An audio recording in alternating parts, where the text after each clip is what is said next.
Hello students,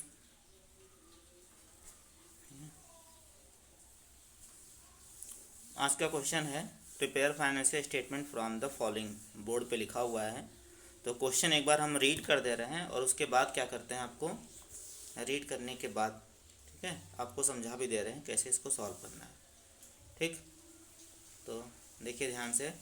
लिखा है prepare financial statement from the following. Opening stock 70,000, purchase 2,50,000, return inward 50,000, postage and telegram 1,200, salary 24,600, wages 6,000, rent and tax 2,000 रुपये, और packing and transport expenses 1,000, general expenses 800, insurance 8,000। इस side है debtors 1,00,000, cash in hand 40,000, cash at bank 80,000, machinery 40,000, lighting and heating 10,000, discount 7,000, bad debts 7,000, investment 46,200, sales 5 lakh, purchase return 12,000, creditors 20,000, bills payable 40,000 और discount 2,000। तो question complete नहीं है, question जो है भी और भी है। ठीक है, तो क्वेश्चन भी हम आपको और दिखाते हैं। इसमें भी और है।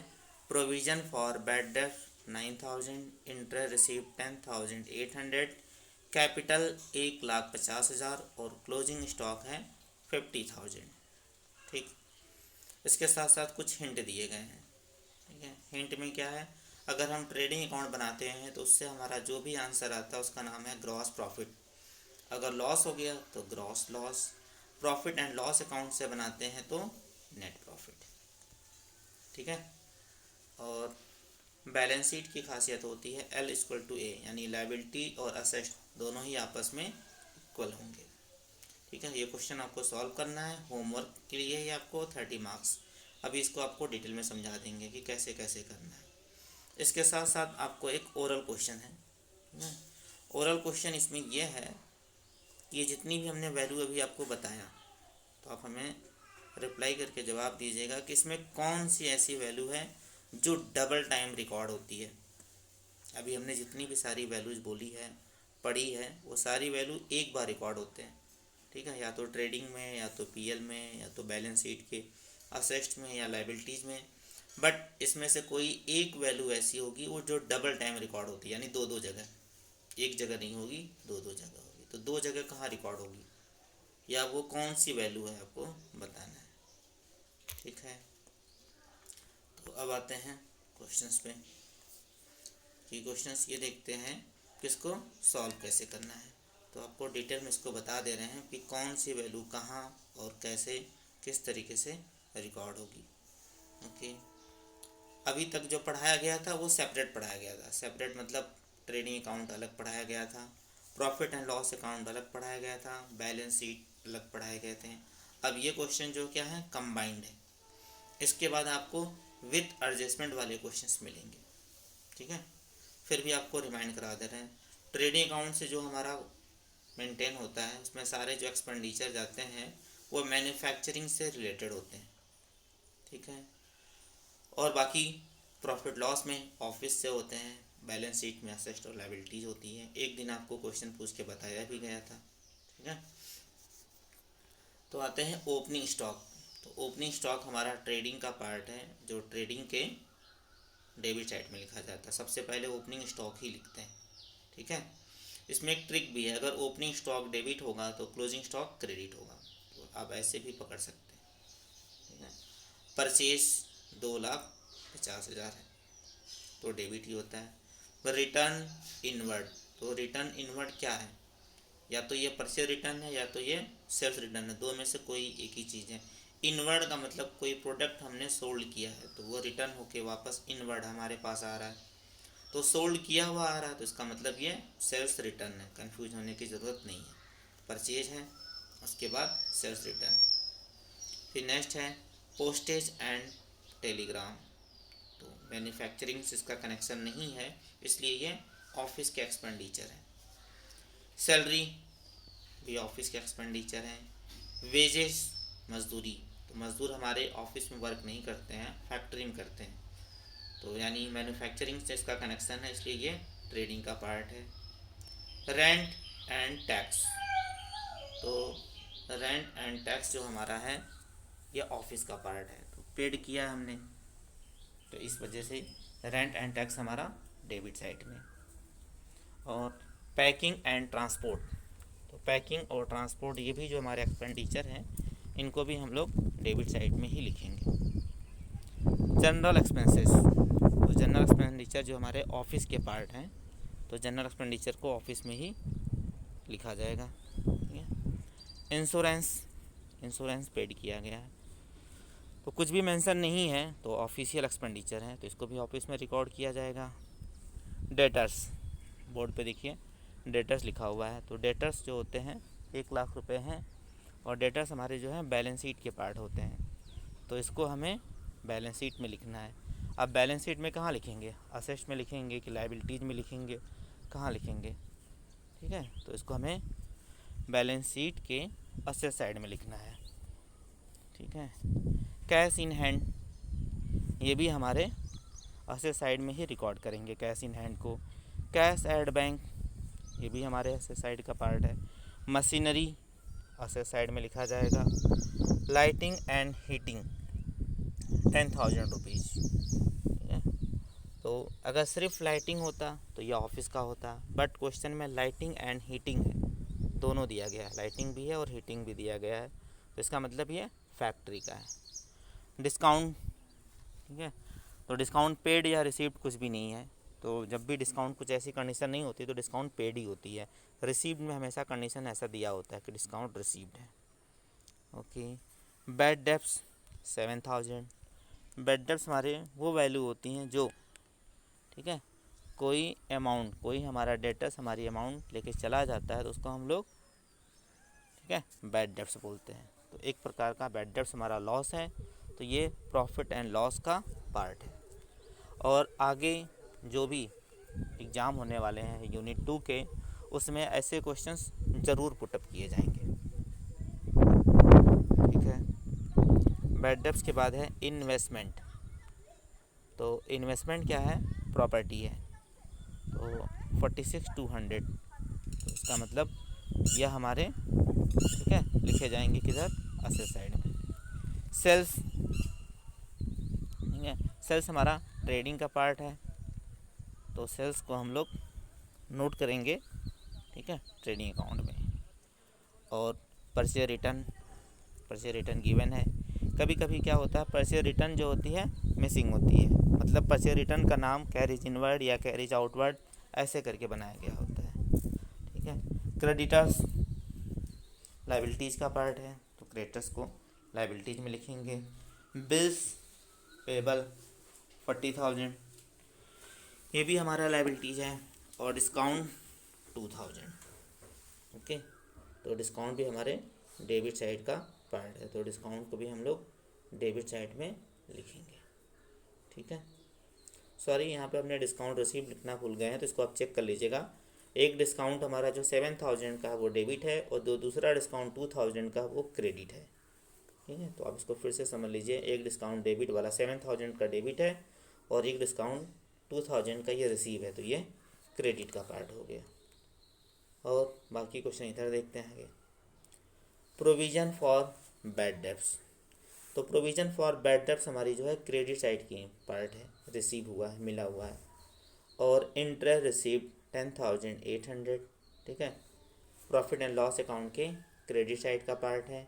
कैपिटल 1,50,000 जैसे है, लाइबिलिटी साइड में लिखेंगे। और क्लोजिंग स्टॉक 50,000, तो क्लोजिंग स्टॉक दो जगह लिखते हैं, एक हमारा ट्रेडिंग अकाउंट के क्रेडिट में और दूसरा बैलेंस शीट के असेट साइड में रिकॉर्ड करते हैं। ठीक है।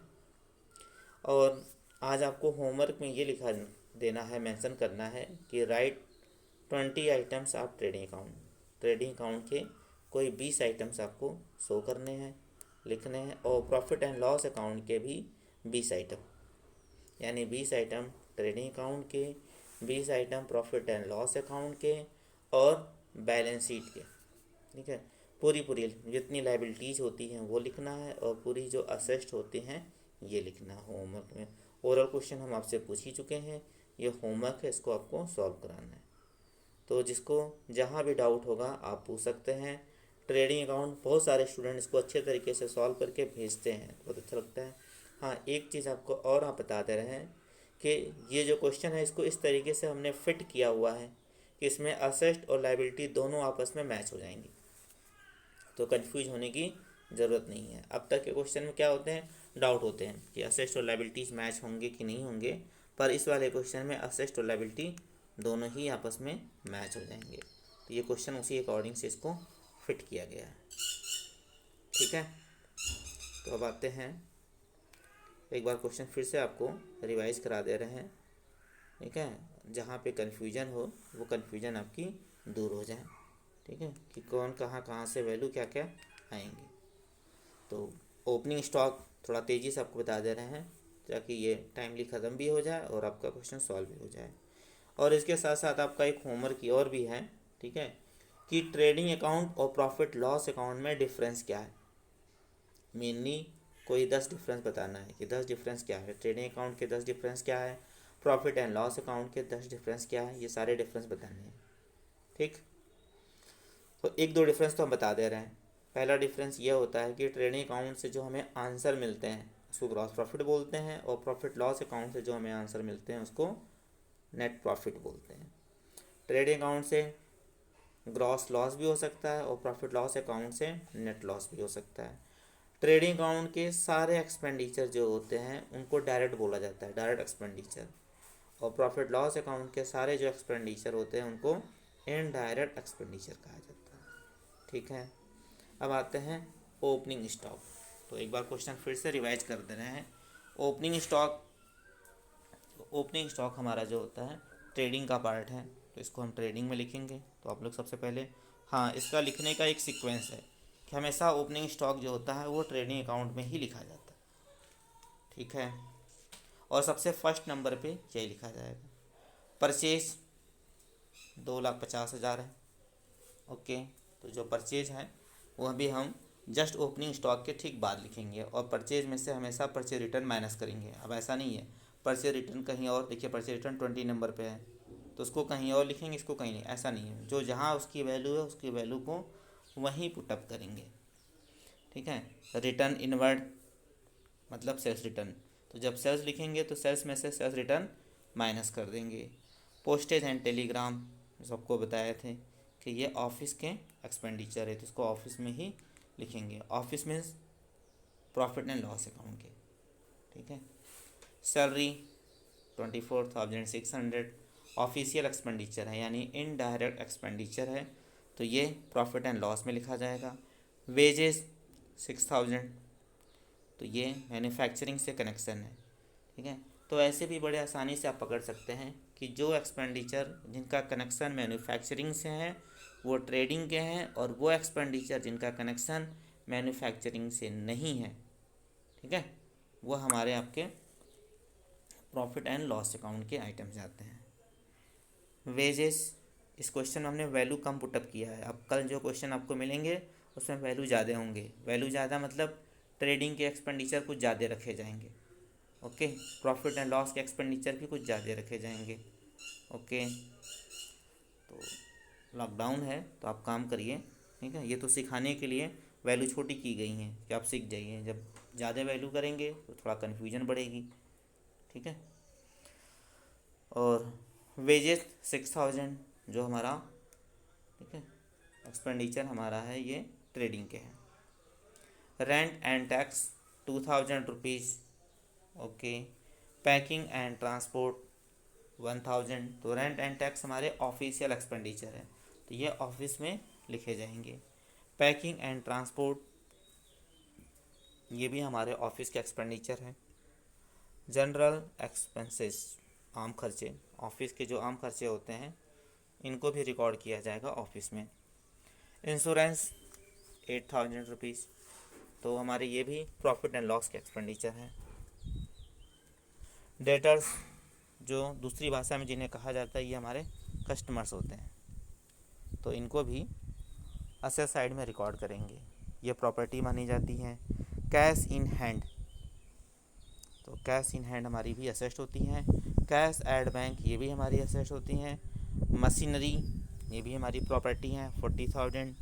लाइटिंग एंड हीटिंग ट्रेडिंग के पार्ट है तो इनको ट्रेडिंग में लिखना है। डिस्काउंट 7,000। ओके, तो डिस्काउंट ये डेबिट साइड में, देखिए दो डिस्काउंट है, एक 23 नंबर पे डिस्काउंट है, एक 16 नंबर पे। तो पहला डिस्काउंट पेड किया गया है और दूसरा डिस्काउंट हमारा रिसीव्ड है। Okay, bad debts 7,000। ओके, तो इसको प्रॉफिट एंड लॉस अकाउंट के डेबिट साइड में। इन्वेस्टमेंट 46,200 ये हमारी असेट है, तो इसको असेट साइड में यानी बैलेंस शीट के असेट साइड में इसको रिकॉर्ड करना है। बैड डेब्ट्स के बाद है इन्वेस्टमेंट। इन्वेस्टमेंट की भी आगे दो कैटेगरी होती हैं, शॉर्ट टर्म लॉन्ग टर्म। तो आगे जो क्वेश्चन मिलेंगे वैसे ही मिलेंगे, शॉर्ट टर्म लॉन्ग टर्म और फाइनेंशियल स्टेटमेंट के फॉर्मेट पे मिलेंगे। अभी ये जो फॉर्मेट है ये आपको सिर्फ सिखाने वाला फॉर्मेट है, रियल फॉर्मेट के क्वेश्चंस दिए जाएंगे।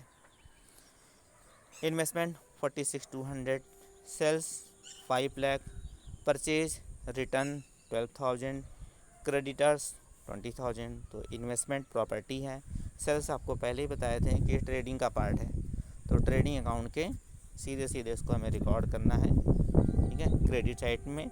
और सेल्स में से सेल्स रिटर्न जो इससे पहले जहाँ पे आया हुआ था वही हमारा सेल्स में से सेल्स रिटर्न माइनस कर देंगे। क्रेडिटर्स 20,000 ये हमारी लाइबिलिटीज़ है। बिल्स पेबल 40,000 ये भी हमारी लाइबिलिटीज़ है, ठीक है। और डिस्काउंट 2,000 रिसीव्ड है, तो जो 2,000 रिसीव्ड है ये हमारी प्रॉफिट एंड लॉस अकाउंट के क्रेडिट साइड में लिखा जाएगा, क्योंकि रिसीव है तो ये इनडायरेक्ट इनकम है, ठीक है। और जो वैल्यू बची हुई हैं वो दूसरे वाले स्लाइड में आपको दिखा रहे हैं।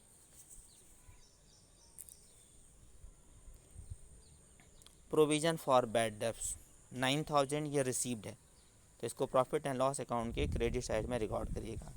इंटरेस्ट रिसीव 10,800, तो इसको भी क्रेडिट साइड में, क्योंकि ये रिसीव्ड है तो इनडायरेक्ट इनकम है।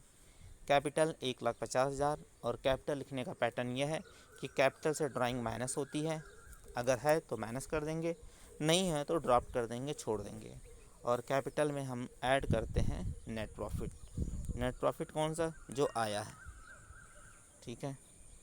क्लोजिंग स्टॉक इसको ट्रेडिंग अकाउंट के डेबिट साइड में भी ट्रेडिंग अकाउंट के क्रेडिट साइड में भी लिखेंगे और असेट साइड में भी लिखेंगे, दोनों साइड में इसको रिकॉर्ड करेंगे, ठीक है। हिंट फिर से आप देख लीजिए, ट्रेडिंग अकाउंट में जो वैल्यू आई है उनको बोलेंगे gross profit. Profit and loss account में जो वैल्यू आएंगी, आंसर जो आएंगे उसका नाम है नेट प्रॉफिट। और बैलेंस शीट जो हमारी होती है हमेशा इक्वल होगी, ठीक है, लायबिलिटीज इक्वल टू असेट। अगर बाई चांस किसी रीज़न की वजह से, ठीक है, बैलेंस शीट मैच नहीं करती है तो जितना डिफरेंस होता है उसका नाम होता है सस्पेंस, तो उसको सस्पेंस अकाउंट से रिकॉर्ड कर देते हैं, ठीक है। बट मोस्टली ये मैच कर जाती हैं, ठीक है, लायबिलिटीज और असेट्स जो होती हैं हर हाल में मैच कर जाती हैं। तो ऐसी कंडीशन आती है तो, लेकिन ये क्वेश्चन हिसाब से फिट किया गया है कि मैच हो जाएंगे। तो इसको आपको सॉल्व करना है, ERP पे अपलोड करना है और उसको हमें चेक भी कराना है। और इसको कहीं पे कोई वैल्यू आपको समझ में नहीं आ रही है, कहीं पे कोई डाउट है, वो डाउट समझ में नहीं आ रहा, तो वो डाउट भी आप हमसे पूछ सकते हैं कि हाँ यहाँ पे ये डाउट है, ये प्रॉब्लम है, ये नहीं आ रहा है, तो इन सारे डाउट्स को क्लियर किए जाएंगे, ठीक है। तो क्वेश्चन चाहे तो आप फिर से एक बार देख लीजिए, ओपनिंग स्टॉक परचेज सब कुछ है, ठीक है। इसकी हम एक इमेज भी आपको, जो डाउनलोड सेंटर है वहाँ पे होमवर्क वाले में इसकी इमेज भी आपको वहाँ पर सेंड कर देंगे, ठीक है। तो वहाँ से भी आपको ये क्वेश्चन मिल जाएंगे, ठीक है। कोई आइटम, कोई वैल्यू कन्फ्यूजन है तो आप हमसे पूछ सकते हैं, ठीक है। तो इसको आप सॉल्व करिए, नहीं आता है तो आप बताइए।